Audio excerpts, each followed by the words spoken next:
은혜로운 찬양 감사드립니다. 복된 주일을 맞아서 오늘 또 예배 자리에 나오신 우리 성도님들을 예수님의 이름으로 환영하고 축복합니다. 지난 한 주간도 각자의 삶 속에서 열심히들 살아오신다고 너무너무 수고 많으셨습니다. 많이 힘드셨을 텐데 우리 환한 얼굴 한번 표정을 지으시면서 옆에 계신 분들과 이렇게 한번 인사 나누시면 좋겠습니다. 지난 한 주간 정말 수고 많으셨습니다. 우리 함께 은혜 받읍시다. 네, 어떻게 좀 위로가 되십니까? 네, 말 한마디 들어도 위로가 됩니다. 자, 우리 축복의 쌍권총 한번 꺼내셔서 한 번 더 인사하겠습니다. 예수님 안에서 더 건강하시고 더 행복하시기를 축복합니다. 아멘. 할렐루야.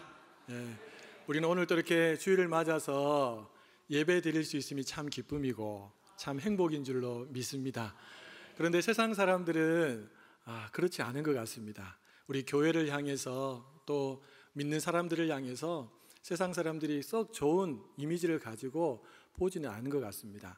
2023년도 11월 달에 한국 리서치에서 종교 선호도 설문조사를 했다고 합니다. 여러분, 대망의 1위는 어디로 나왔을까요? 예, 기독교였으면 제가 말을 하지 않겠죠. 예, 불교로 나왔습니다. 52.5점을 받았습니다. 불교가. 2위는요, 아쉽게도 천주교가 받았습니다. 1위하고 큰 차이 없이 51.3점을 받았다고 합니다. 자, 그렇다면 기독교는 한 몇 위쯤 했을까요? 아슬아슬하게도 기독교가 원불교보다 조금 더 앞선 3위를 했습니다. 원불교가 29.4점이 나왔고 기독교가 33.3점 나왔습니다. 자칫 잘못하면 4위로 떨어질 수도 있습니다. 여러분, 우리나라의 종교 인구를 가만히 들여다보면 기독교가 제일 많습니다. 거의 5명 중에 1명이 기독교인입니다. 20% 정도 되지요. 그럼 불교는요, 한 17% 정도 되고 천주교는 한 12% 정도 됩니다. 기독교가 훨씬 많은데 어째서 종교 선호도 조사에서는 기독교가 3위밖에, 그것도 1, 2위와는 격차가 많이 나는 3위밖에 될 수 없었던 것일까요? 우리나라의 무종교인, 다시 말하면 무신론자들이 50%가 넘습니다. 얼마나 많은지 모릅니다. 아마 전문가들은 갈수록 더 무신론자들이 늘어날 것이다. 종교에서 이탈해서 신이 없다고 그냥 자기 자신을 믿고 살아가는 사람들이 더 많이 늘어날 것이다 라고 전망합니다. 아무튼 이들이 종교 선호도 조사에서 자기가 원하는 종교를 아마 믿지는 않겠지만 투표를 했을 텐데 대부분 불교나 천주교 쪽으로 많이 표를 던졌다는 것입니다. 그래서 아쉽게도 기독교인들이 많지만 선호도에서는 3위에 겨우 가땅가땅한 3위에 지금 머물러 있다는 것입니다. 여러분, 세상 사람들, 특별히 믿지 않는 사람들은 이렇게 종종 말합니다. 예수님은 참 좋은데 예수 믿는 사람은 안 좋다. 그들은 너무 이기적이다, 나쁘다, 이렇게 많이들 말합니다. 여러분, 실제로 그럴까요? 가만히 실제를 들여다보면 그 반대라는 것을 알 수 있습니다. 여러분, 예수 믿는 사람들이 예수 믿지 않은 사람들보다 훨씬 더 사회적으로 봉사활동, 또 귀한 선한 활동들을 많이 하고 있습니다. 다른 종교들 거의 다 합쳐도 기독교가 하는 만큼 되지 않을 정도로 많은 크리스찬들이 보이지 않는 곳에서 선한 일들을 참으로 많이 하고 있습니다.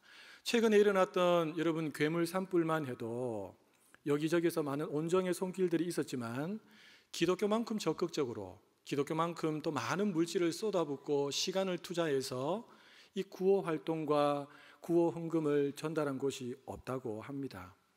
그런데 왜 사람들은 기독교를 향해서 이기적이다, 예수 믿는 사람들을 향해서 손가락질을 할까요? 왜 그럴까? 아마 다른 종교보다 기독교에 대해서 사람들이 가지고 있는 기대감이 훨씬 더 높기 때문이 아닐까라고 생각합니다. 그래서 조그만 잘못이지만 기독교인이 한 잘못이면 더 크게 부각이 되는 것이지요. 그리고 실제로 교회 안에는 직분과 신앙 연수와는 상관없이 세상 사람들보다 못한 사람들이 20%나 있습니다. 함께 예배드리고 성전문을, 교회 문을 딱 나서는 순간 하나님하고는 전혀 상관없이 세상의 가치관에 붙들려서, 아니 세상 가치관 또 미치지 못하는 그런 생각을 가지고 살아가는 사람들이 20% 정도 된다고 합니다. 깜짝 놀랄 만한 일 아닙니까? 이들이 자기의 삶의 현장에서 만나는 사람들에게 사기를 치고 온갖 거짓말을 하고 물질을 모으기 위해서 온갖 악한 일을 행하다 보니까 그 주변에 있는 사람들이 저 사람은 도대체 어떤 사람인가? 그런데 알고 보니까 주일날에 교회를 가요. 이야, 저 사람이 교회를 다닌다고? 저 사람이 다니는 교회 나는 절대로 안 가겠다. 그러면서 이제 소문이 퍼지기 시작하죠. 알고 보니까 저 사람 교회 집사더라, 장로더라, 권사더라, 이러면서 기독교에 대한 이미지가 사람들의 입가에 입가를 오르내리면서 점점 더 추락하게 되고, 여러분 이것이 언론을 타게 되고 드라마와 영화에서 기독교인들이 나올 때마다 왠지 약간 사기꾼 같은 느낌으로 나와서 하는 모습들을 비춰주면서 그것을 바라보고 있는 무종교인들, 무신론자들은 기독교에 대해서 안 좋은 이미지만 가지게 되는 것입니다. 예수님께서 드러내놓지 말고 보이지 않게 선행을 베풀라고 말씀하셨잖아요, 그렇죠? 그래서 우리는 그렇게 하고 있는데 드러나지 않은 것이 훨씬 더 많은데, 조금 드러난 빙산의 일각과 같은 그런 안 좋은 이미지 때문에 우리 교회와 성도들에 대한 사회적인 이미지가 땅바닥을 치고 있고, 더 심각하게는 땅바닥을 뚫고 내려가고 있다고 해도 과언이 아닌 시대를 우리가 살고 있습니다. 사랑하는 여러분, 여러분은 이런 이야기를 들으시며 마음이 어떠십니까? 나하고는 상관없네, 이런 느끼심입니까? 저는 한편으로 목회자로서 너무 부끄럽기도 하고 또 너무 화가 나기도 했습니다. 어떻게 하면 이런 안 좋은 이미지들을 다시 좀 바꿀 수 있을까? 말씀을 준비하는 중에 하나님께서 제게 주셨던 강력한 마음은 예수님이 누구인지를 제대로 가르쳐야 한다. 예수님이 어떤 일을 하셨고, 그분이 어떻게 죽으셨고, 무엇 때문에 죽으셨고, 지금은 무슨 일을 하고 계시고, 장차 그분은 어떤 일을 행하실 것인지를 제대로 성도들에게 심어줘야 한다라는 부담 아닌 부담을 제 마음속에 주셨습니다. 그렇습니다. 예수님을 제대로 알고 예수님을 배우기를 힘쓰고 예수님을 닮아갈 때 우리 한 사람 한 사람이 속해 있는 그 현장 속에서 주님에 대한 이미지, 성도에 대한 이미지, 교회에 대한 이미지가 회복되게 될 줄로 믿습니다. 그런 일에 우리 성도님들이 한 분도 예외 없이 다 쓰임받을 수 있기를 예수님의 이름으로 축복합니다. 사도신경을 우리가 살피고 있는데 오늘 세 번째입니다. 그런 의미에서 이 사도신경 안에 나오는 예수님에 대한 신앙 고백은 너무나도 중요합니다. 우리가 이 신앙 고백을 다시 한 번 더 점검하고 더 단단한 믿음 위에 우리 자신을 올려놓을 수 있는 그런 계기로 삼을 수 있기를 소원합니다. 자, 한번 복습합을 한번 해보겠습니다. 제가 드리는 질문에 여러분이 정말 믿으신다면 아멘으로 이렇게 대답하시면 좋겠고, 안 믿으시는 분들은 그냥 이렇게 입을 다물고 계시면 되겠습니다. 여러분, 예수님이 하나님의 외아들이심을 믿습니까? 예수님이 구주가 되심을 믿으십니까? 예수님이 그리스도이심을 믿으십니까? 할렐루야. 네. 여러분, 대단한 믿음입니다. 이 믿음을 가지고 있다는 것 자체가 대단한 믿음입니다. 자, 한 단계 더 나아가서 여러분들에게 다시 묻겠습니다. 예수님이 성령으로 잉태하사 동정녀 마리아에게 나심을 믿습니까? 여러분, 이건 더 대단한 믿음입니다. 놀랍게도 우리 예수님의 동정녀 탄생은 이사야서의 구약 성경에 미리 예언이 되어져 있습니다. 이사야서 7장 우리 14절 말씀을 같이 화면을 보시면서 읽어보겠습니다. 그러므로 주께서 친히 징조를 너희에게 주실 것이라. 보라, 처녀가 잉태하여 아들을 낳을 것이요 그의 이름을 임마누엘이라 하리라. 아멘. 이 말씀은 남유다의 왕이었던 아하스 때 하나님께서 이사야 선지자를 통해서 주신 말씀입니다.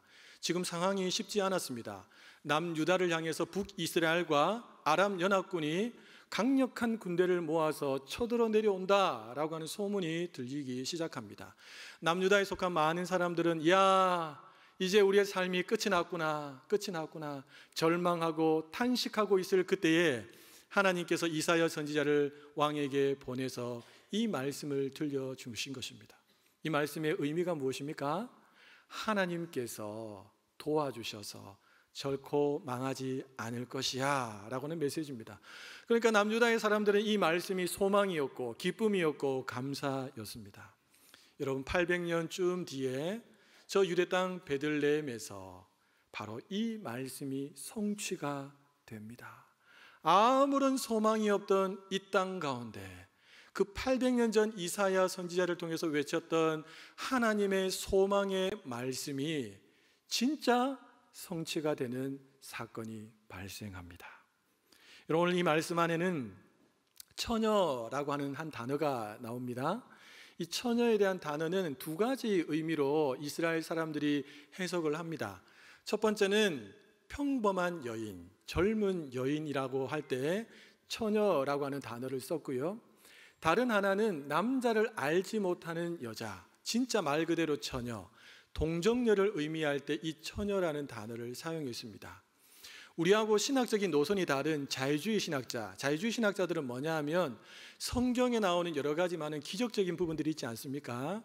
그것들을 과학이나 이성으로 잘 풀어내면은 받아들이고, 그것을 과학이나 이성으로 증명이 되지 않으면 다르게 해석하는 그런 신학자들이 바로 자유주의 신학자들인데, 이 자유주의 신학자들은 이 처녀라는 단어를 평범한 여성, 젊은 여성으로 해석을 합니다. 그러면 여러 가지 많은 이제 오류들이 생길 수 있는데요. 우리가 믿는 정통 신학에서는 이 처녀라는 단어를 동정녀, 말 그대로 처녀로 해석합니다. 왜냐하면 그 뒤에 보면 이 말씀 안에 징조라고 하는 단어가 이어서 나오지 않습니까? 여러분, 징조라는 단어를 쓸 때는 평범한 일상의 상황에서는 이 단어를 쓰지 않습니다. 아주 독특하고 아주 특별한 일이 일어날 때 징조라고 하는 단어를 사용하게 됩니다. 자, 그렇다면 제가 한번 질문해 보겠습니다. 평범한 여인, 젊은 여인에게서 아이가 태어나는 것이 징조입니까? 아니면 동정녀의 몸에서, 남자를 경험해 보지 못했던 여인의 몸에서 아이가 출생하는 것이 징조입니까? 예, 맞습니다. 후자입니다. 후자가 당연히 징조입니다. 여러분, 여기서 우리는 분명하게 한 가지 질문을 해야 합니다. 왜 예수님께서는 정상적인 부부 관계를 통해서 이 땅에 출생하지 않으셨는가? 왜 예수님은 굳이 동정녀에게 성령으로 잉태하셔서 출생하셔야만 했는가? 두 가지 이유가 있는데 우리 첫째 같이 한번 읽어보도록 하겠습니다. 예수님이 하나님이라는 가장 큰 증거가 되기 때문입니다. 여러분, 예수님이 공생의 3년 동안 여러 가지 많은 사역을 하시면서 종종 나는 하나님이다 라고 말씀하신 적이 있습니다. 실제로 예수님이 나와 아버지 하나님은 하나다 라고 말씀하신 적이 있었고, 최후의 만찬 자리에서 빌립이 주님, 우리에게 좀 하나님을 보여주십시오 라고 했을 때 예수님이 야 빌립아, 나를 본 자는 하나님을 보았거늘 어찌 하나님을 보이라고 하느냐라고 예수님께서 말씀하신 장면도 나옵니다. 그 말은 뭡니까? 내가 곧 하나님이다 라는 것이죠. 뿐만 아니라 예수님은 십자가에 달려 죽는 그 순간까지도 구약의 메시아를 향해서 예언된 모든 예언들을 하나도 빠짐없이 다 성취하심으로 본인이야말로 메시아가 되시고 참 하나님 되심을 스스로 증명해 내셨습니다. 그럼에도 불구하고 예수님 주변에 있었던 성경을 잘 아는 사람들, 또 예수님의 제자들, 아무도 예수님이 하나님이라는 사실을 받아들이지 못했다는 것입니다. 자, 그런데 성경은 예수님의 탄생 순간부터 우리에게 분명하게 예수님이 하나님 되심을 증거합니다. 그게 바로 성령으로 잉태하사 동정녀 마리아에게 나셨다. 예수님이 바로 하나님이시다는 가장 강력한 증거를 바로 이 짧은 한 문장을 통해서 우리에게 말해주고 있다는 것입니다. 여러분, 왜 예수님은 성령으로 잉태하사 동정녀 마리아의 몸에서 태어나셔야 할까요? 우리 두 번째도 같이 한번 읽어보겠습니다. 예수님에게 가장 큰 증거가 되기 때문입니다. 여러분, 만약에 예수님께서 이 마리아가 요셉과 결혼을 하고 그 사이에서 만약에 태어났다면 우리 예수님도 우리와 똑같은 원죄를 가지고 태어났을 것입니다. 원죄를 가지고 태어났다는 말은 죄를 지을 수밖에 없는 존재라는 것이죠. 더 나아가서 만약에 예수님이 원죄를 가진 상태로 태어났다는 것은 우리가 앞서 살펴본 것처럼 예수님이 하나님이시다라고 하는 가장 강력한 증거를 한 방에 깨트릴 수 있는 것입니다. 여러분, 사랑하는 여러분, 그러나 성경은 예수님의 탄생을 어떻게 말합니까? 성령으로 잉태하사. 성령으로 잉태. 이게 별거 아닌 것 같지만 이 안에 함축적인 의미들이 너무너무 많이 들어 있습니다. 즉, 예수님의 탄생은 삼위 하나님이신 성령의 초자연적인 역사로 말미암아 이루어진 일이다라는 것입니다. 여러분, 몇 주 전에 예수님에 대한 부분들을 살피면서 이런 이야기를 제가 드렸습니다. 사람과 사람이 결혼해서 자녀를 놓으면 개나 고양이가 나올 수가 없습니다. 사람과 똑같은 본체인 사람이 태어나지요. 고양이가 출산하면요, 고양이가 나와야 합니다. 그 본체가 같아야 합니다. 마찬가지로 성령은 하나님이시지 않습니까? 그 하나님께서 사람의 몸을 입고 잉태의 역사를 하셨고 예수님이 나셨습니다. 자, 그렇다면 하나님과 본체이신 그 출생하신 예수님은 반드시 하나님이셔야 합니다. 그리고 사람의 몸을 입고 오셨기 때문에 사람이셔야 합니다. 이 두 가지는 어떤 순간에도 흔들릴 수 없습니다. 나는 성령으로 잉태하신 예수님을 믿습니다라는 고백 안에는 나는 예수님이 참 하나님이 되시고 참 사람이 되신다는 것을 믿는다는 고백이 들어 있습니다. 더욱이 사람의 몸을 입고 오신 그분은 하나님이시기 때문에 죄가 없으신 분이라는 것을 함께 믿는다는 것을 포함하고 있습니다. 사랑하는 여러분, 성령으로 잉태되신 예수님은 마리아의 뱃속에서 10개월 동안 우리와 똑같은 과정을 거칩니다. 그리고 10개월 때가 참에 응애라고 하는 울음을 터뜨리면서 이 땅에 태어나게 되지요. 여러분, 예수님의 잉태는 성령으로 말미암았기 때문에 우리하고는 다릅니다. 그러나 예수님의 출생은 사람의 몸을 입고 오셨기 때문에 우리와 똑같은 성정을 가진 사람으로 오셨습니다. 그런데 우리하고 다른 점이 있다면 그분에게는 죄가 없으십니다. 자, 그렇다면 예수님은 왜 사람이시면서 동시에 죄가 없으셔야만 했을까요? 왜 그분은 사람의 몸으로 굳이 죄 없는 사람의 몸으로 이 땅에 오셔야만 했을까요? 먼저 사람이셔야만 했던 이유에 대해서 한번 살펴보도록 하겠습니다. 우리 에스겔서 18장 4절과 20절 말씀을 화면을 보시면서 우리 한번 읽어보도록 하겠습니다.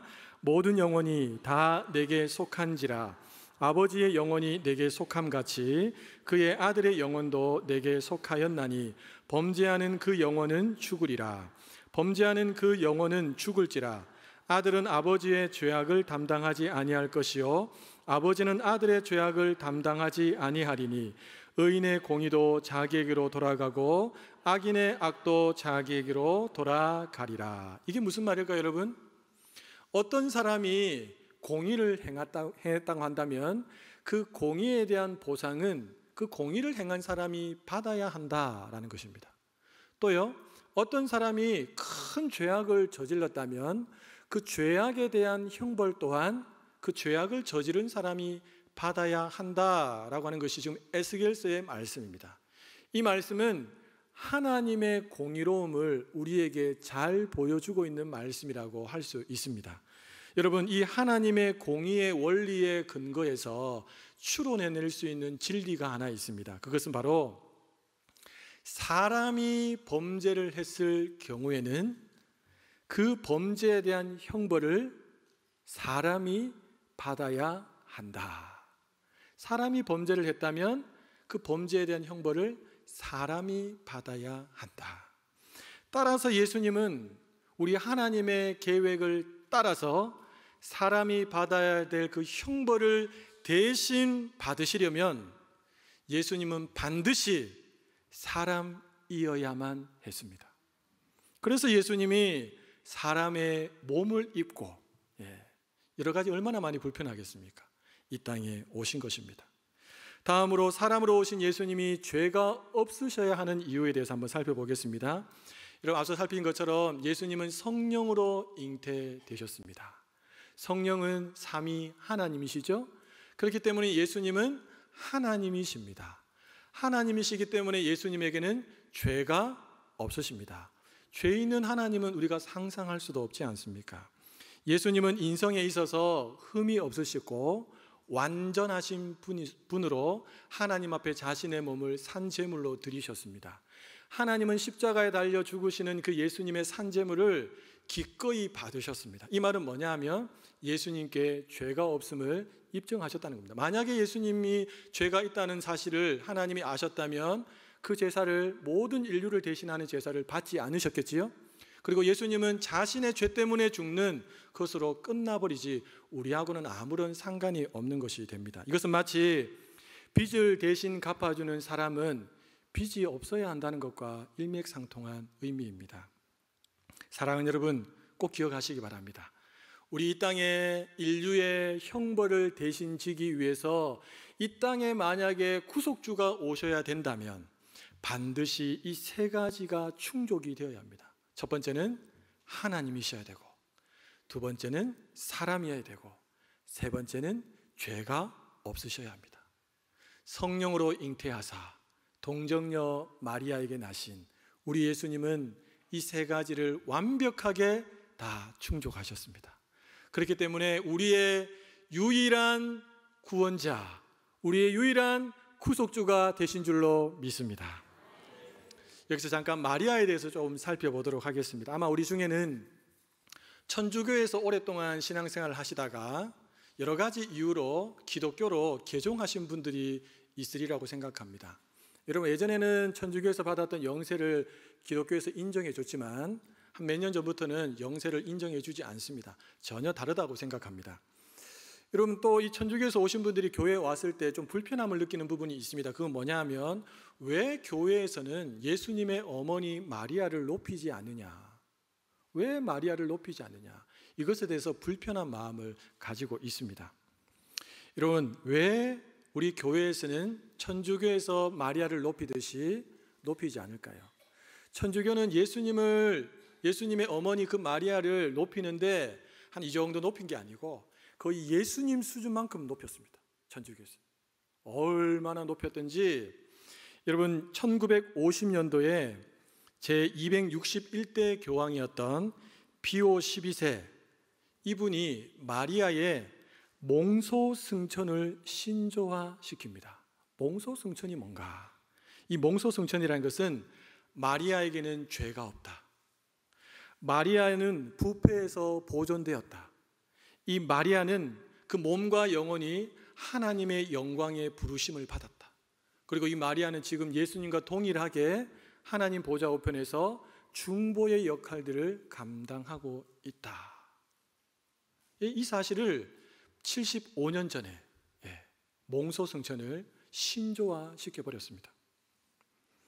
그러나 사랑하는 여러분, 성경 그 어디에도 마리아가 예수님만큼 높다는 사실을 보여주는 것은 없습니다.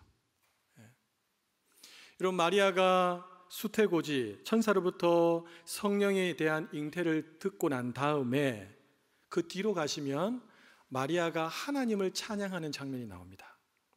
그 장면을 가만히 들여다보시면 마리아가 자기 자신을 소개할 때 여종이라고 부릅니다. 그리고 또 스스로를 비천한 사람이라고 부릅니다. 자기 자신을 높이지 않습니다. 또 이 천사의 명령에 적극적으로 순종하는 태도를 보입니다. 아주 평범한 여성의 모습을 보이지요. 뿐만 아니라 이 마리아는 평생 동안을 동정녀, 남자를 알지 못하는 처녀의 몸으로 살지 않고 이후에 우리가 너무나 잘 알고 있는 것처럼 요셉과 결혼을 하게 되고 자녀들을 순풍순풍 놓습니다. 그리고 목수의 아내로서 평생을 살다가 남편이 죽고 나중에 우리가 잘 알고 있는 것처럼 요한의 복량을 받으면서 이 땅을 살다가 주님 품에 안깁니다. 예수님이 승천하신 후에는 다른 제자들 틈에 끼어서 함께 기도하면서 성령의 강림을 기다렸던 여인, 너무나도 평범한 여인이 바로 마리아였습니다. 마리아가 하나님을 향한 신앙이 있었던 것은 너무 귀하고 너무 칭찬받을 만하지만 그렇다고 해서 이 마리아가 예수님을 낳았다고 해서 예수님하고 동등한 수준까지 올라간 것은 아니라는 것입니다. 그래서 기독교는 마리아 숭배를 거부합니다. 마리아 숭배를 거부합니다. 오직 우리의 숭배를 받으실 분, 우리의 영광과 찬송을 받으실 분은 성령으로 잉태하사 동정녀 마리아에게서 나신 예수 그리스도 한 분밖에 없는 줄로 믿습니다. 주 안에서 사랑하는 여러분, 우리는 태어날 때부터 악했고 죄에 물들어 있습니다. 어느 한순간에도 죄가 없거나 순결한 적이 없었습니다. 그래서 우리에게는 아무런 소망이 없었습니다. 아무런 소망이 없었습니다. 우리를 기다리고 있는 것은 이 죄를 지었기 때문에 죄의 삭스로 받는 사망, 그 사망 뒤에 심판대 앞에 서서 영원한 형벌을 받아서 영원토록 고통받으며 살아가는 것이 우리에게 주어진 비참한 삶이었습니다. 하나님은 이런 우리의 비참한 상황을 누구보다도 잘 아셨기에 하나님은 우리를 구원하기 위해서 이 땅에 예수 그리스도를 보내어 주셨습니다. 그 예수님은 참 하나님이시고 그 예수님은 참 사람이시며 그 예수님은 죄가 없으십니다. 그 예수님께서 모든 인류의 죄를 짊어지시고 십자가 위에서 개돼지처럼 찢기시고 피 흘려 비참하게 죽으셨습니다. 그리고 3일 만에 그분은 부활하셨습니다. 왜냐하면 그분에는 죄가 없기 때문에 죄와 사망의 권세가 그를 계속해서 묶어둘 수 없었습니다. 우리 예수님이 죄와 사망을 이기시고 부활하셨습니다. 그리고 누구든지 그 예수님을 믿기만 하면 예수님의 그 의로움이 덮여져서 하나님이 그 사람을 볼 때는 예수님의 의로움으로 바라보시게 되지만 누구든지 예수님을 믿지 않고 이 세상에서 아무리 착한 일을 많이 하고 선한 일을 많이 한다 할지라도 하나님이 그 사람을 보실 때는 그 사람의 죄악을 보십니다. 그리고 그 죄악에 대해서 심판하시는 분이 우리 하나님이십니다. 사랑하는 여러분, 지난주 우리가 부활절을 맞아서 함께 말씀을 나눴던 것처럼 예수 믿은 사람들만 부활하는 것이 아닙니다. 성경은 예수 믿지 않은 불신자들도 똑같이 부활한다고 합니다. 그리고 함께 주님의 심판대 앞에 서게 될 것이고 주님의 심판에 의해서 어떤 사람들은 영원한 행복과 영원한 생명을 누리는 길로 나아가지만 또 어떤 사람들은 영원한 형벌에 떨어져서 죽고 싶어도 죽을 수 없는 그 고통 속에서 영원토록 살게 된다고 성경은 우리에게 분명하게 말씀하고 있습니다. 그러니 여러분, 내가 복음을 듣고 예수님을 믿는 것, 이것은 선택사항이 아닙니다. 성경에 의하면 이것은 필수입니다. 반드시 믿으셔야 합니다. 이것이 복음입니다. 그 외에는 다른 방법이 없습니다. 누가 예수님처럼 참 하나님, 참 인간의 모습으로, 죄 없는 모습으로 와서 우리를 위해서 대신 죽습니까? 없습니다. 예수님만 유일한 우리의 대속물이 되어주심을 믿으시기를 바랍니다. 사랑하는 여러분, 예수님께서 성령으로 잉태하사 동정녀에게서 나신 것은 우리 인간의 이성으로는 설명이 불가합니다. 그러다 보니까 자유주의 신학자들처럼 동정녀가 아니었다라고 하는 주장들이 나오게 되는 것입니다. 여러분, 이것은 인간의 이성으로 이해할 수 있는 영역이 아니라 철저하게 믿음으로 받아들여야 될 영역입니다. 그래서 사도 바울은 이렇게 말하지 않습니까? 그 은혜로 인하여 믿음을 가지게 되었고 그 믿음으로 말미암아 우리가 구원을 얻게 되었습니다. 여러분, 이것은 누구도 할 수 없는 일이고 하나님이 거저 우리에게 주신 선물입니다.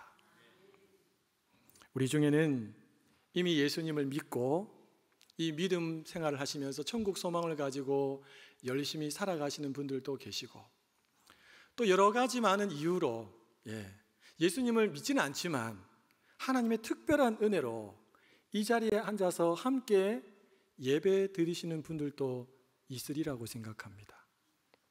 성경은 여러분, 그 믿음, 눈에는 보이지 않는 그 믿음이 우리의 다음 생을 영원한 형벌로, 영원한 행복으로 나누는 기준이 된다라고 분명하게 말하고 있습니다. 이미 믿으신 분들은 더 말씀을 가까이 하심으로 여러분, 예수님을 더 깊이 알아갈 수 있기를 축복합니다. 그리고 알아만 가지 마시고 그 예수님을 닮아갈 수 있기를 축복합니다. 예수님과 동행함으로 그분의 성품을 담고 그분의 언어를 담고 그분의 삶을 닮아가시기를 축복합니다. 더 나아가서 그분을 자랑하시고 그분을 높이시는 예배자의 삶을 사시기를 축복합니다. 혹시라도 아직 예수님을 믿지 않으신 분들이 계십니까? 성경은 분명하게 말합니다. 우리의 죽음은 언제 올 줄 모르겠지만 우리가 정한 때가 아니라 하나님이 정한 때에 그 죽음이 우리 앞으로 성큼 다가오게 될 것입니다. 죽음 이후에는 하나님의 심판대 앞에 서게 되고 예수 생명이 없는 사람은 누구든지 영원한 형벌에 던져지게 됩니다. 그래서 진지하게 오늘 이 자리까지 나오셨다면 특별한 하나님의 은혜를 입으셨기 때문에 진지하게 이 복음 앞에 나를 점검할 수 있기를 소원합니다. 사랑하는 여러분, 성령으로 잉태하사 동정녀 마리아에게서 나신 예수님은 참 하나님 되시고 참 인간이 되시고 죄가 없으신 분이십니다. 그분은 우리를 구원하기 위해 이 땅에 오셨고 우리를 구원하기 위해 죄 없으신 그분께서 친히 십자가에 달려 죽으셨고 우리를 구원하기 위해 죄와 사망을 이기시고 부활하셨습니다. 예수님이 복음이고 예수님이 우리의 유일한 소망이 되시고 예수님이 우리의 유일한 구세주가 되시는 줄로 믿습니다. 이 믿음으로 온전히 무장하셔서 주님 만나는 그날까지 하나님의 자녀답게 당당하게 믿음과 감사와 찬양으로 살아가시는 우리 모든 성도님들 되시기를 예수님의 이름으로 축복합니다. 예수님의 이름으로 축복합니다. 우리 다 함께 일어나셔서